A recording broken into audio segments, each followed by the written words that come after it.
რუსულ ენერგორესურსებზე უარის თქმა არის ევროკავშირის ენერგეტიკული განახლების მიზანი. ევროკავშირის აღმასრულებელი ხელისუფლების ცნობით ამ გადაწყვეტილების მიზეზი უსაფრთხოებაა. თუმცა ეს სტრატეგია ევროკავშირში ფასების კონტროლსაც გააადვილებს და განახლებადი ენერგიის განვითარებას შეუწყობს ხელს. დღევანდელ გადაცემაში გავარკვევთ თუ რა დაბრკოლებები ეღობება გზაზე ევროკავშირის ახალ გზამკვლევს. ევროპამ უკვე დაიწყო რუსულ ენერგორესურსებზე დამოკიდებულების შემცირება მას შემდეგ, რაც რუსეთმა უკრაინაში ფართო მასშტაბიანი ომი გააჩაღა 2022 წელს. ომს ენერგორესურსებზე ფასების ზრდა მოჰყვა და ევროკავშირმა შეამცირა მათი იმპორტი.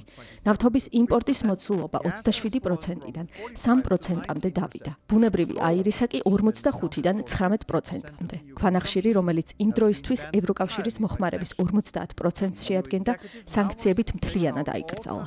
ევროკავშირის აღმასრულებელ ორგანოს ახლა სურს, რომ 2027 წლამდე საერთოდ უარი თქვას რუსეთიდან იმპორტირებულ ენერგორესურსებზე. ენერგორესურსების იმპორტის შედეგად 2024 წელს ბრიუსელმა 23 მილიარდი ევრო შეიტანა მოსკოვის ხაზინაში. ჩვენ ევროპელებს ვკითხეთ, თუ რას ფიქრობენ ამ იმპორტის შეწყვეტის შესახებ. უნგრეთში არ გვაქვს სხვა ქვეყნებიდან ბუნებრივი აირის შემოტანის საშუალება. მიმაჩნია, რომ კარგი აზრია. გადავიხადო მეტი იმისთვის, რომ ეს კონფლიქტი დასრულდეს. ომს არავითარი კავშირი არ აქვს ამასთან, ეს წმინდა ეკონომიკური საკითხია. ასეთ საკითხებს ეგზისტენციალურად უნდა შევხედოთ, რატომ უნდა მივცეთ ფული ისეთ ქვეყნებს, რომლებიც სხვა ქვეყნებს ტკივილს აყენებენ. ევროპას სჭირდება ბუნებრივი აირი და მისი მოწოდების ახალი წყაროების პოვნა არც ისე მარტივია. ერთ დღეში ამას ვერ შეძლებ. ჩემი აზრით, დიახ, უნდა მოვძებნოთ გზა, რომ გავხდეთ მდგრადი საზოგადოება, თუმცა მგონია, რომ ევროპას ჯერჯერობით არ აქვს ამის საშუალება. ისევ სხვაზე ვართ დამოკიდებული. ევრონიუსის რეპორტიორი ხორხე ლიბორერო აშუქებდა ევროკავშირის რუსეთზე დამოკიდებულების დასრულების საკითხს. მაინც რა კავშირია რუსულ საწვავზე დაწესებულ სანქციებსა და ევროკავშირის ახალი სტრატეგიის გზამკვლევს შორის.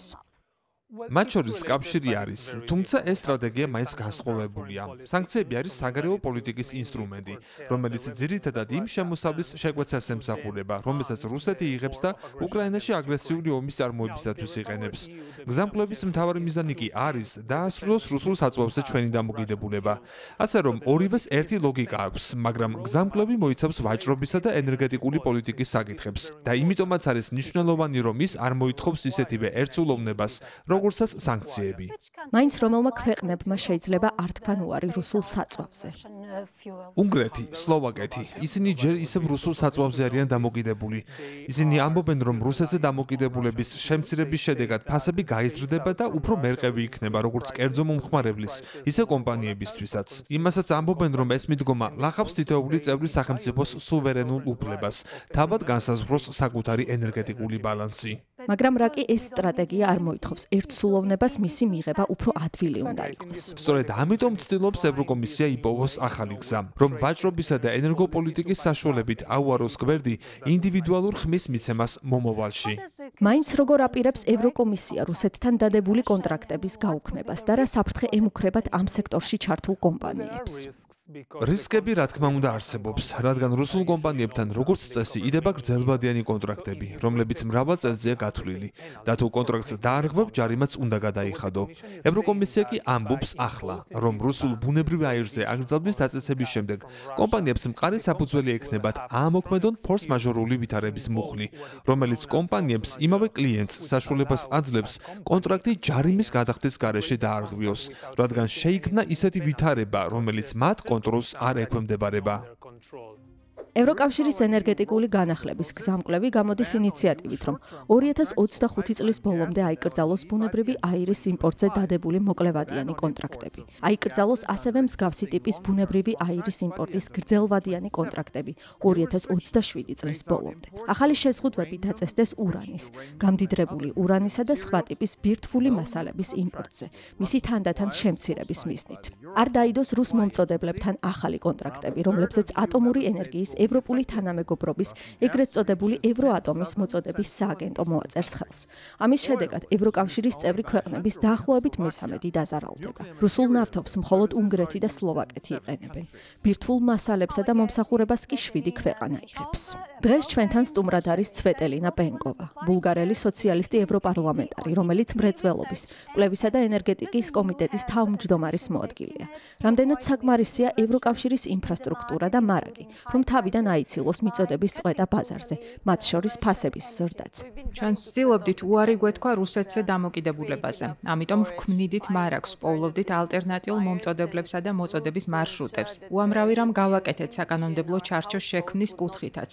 რა თქმა უნდა, კიდევ მეტია გასაკეთებელი თუ გავითვალისწინებთ, რომ ძალიან დიდი პროცენტით ვიყავით დამოკიდებული, მაგრამ უკვე საგრძნობლად შევამცირეთ ჩვენი მოხმარების მოცულობა.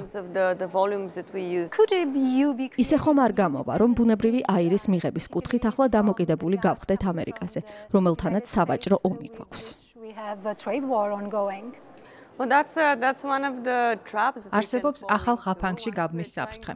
როდესაც ვცდილობთ ერთი დამოკიდებულებისგან გათავისუფლებას, ეს სხვაზე დამოკიდებულების ფასად არ უნდა მივიღოთ. პრინციპში დივერსიფიკაცია და რისკის შემცირება იმას ნიშნავს, რომ მეტი მომწოდებელი უნდა ყვავდეს, რათა ყველა კვერცხი ერთ კალათში არ ჩავაწყოთ. მაგალითად, ერთ ქვეყანას დავასახელებ, რომელმაც დახმარება შემოგთავაზა, როდესაც ომის დაწყებისას ბუნებრივი აირის მოწოდების ალტერნატიული გზა გვჭირდებოდა. ეს აზერბაიჯანი იყო. მათ პირველებმა შემოგთავაზეს ბუნებრივი აირის მოწოდების მოცულობის გაზრდა ევროკავშირისთვის და ამის გამო თითქმის გააორმაგეს საკუთარი წარმოება, რათა ევროკავშირის გაზრდილი მოთხოვნა დაეგმაყოფილებინათ.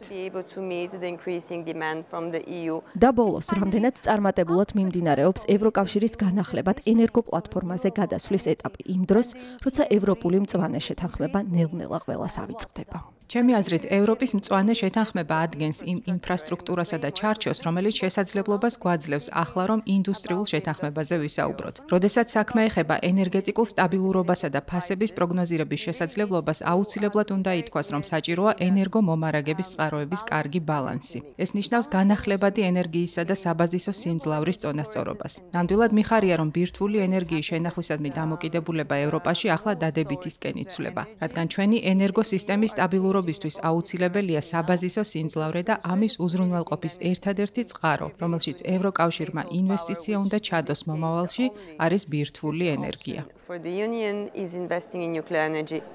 დიდი მადლობა ქალბატონო ცვეტელინა. ევროკომისიაში ამბობენ, რომ სურთ შეწყვიტონ კრემლის ომის ბიუჯეტის შევსება. ევროკომისიის პრეზიდენტმა ურსულა ფონ დერ ლაიენმა ისიც კითხვა, რომ რუსულ საწვავს სამუდამოდ უნდა ეთქვას უარი. თუმცა ზოგიერთ წევრ ქვეყანას ისევ სურს რუსეთთან ბიზნესის აღდგენა ომის შემდეგ, რათა ენერგორესურსებზე ფასები შემცირდეს. ევროკავშირი ბეწვის ხიდზე გადის, რათა დაიცვას ეკონომიკა და თან უზრუნველყოს უსაფრთხოება.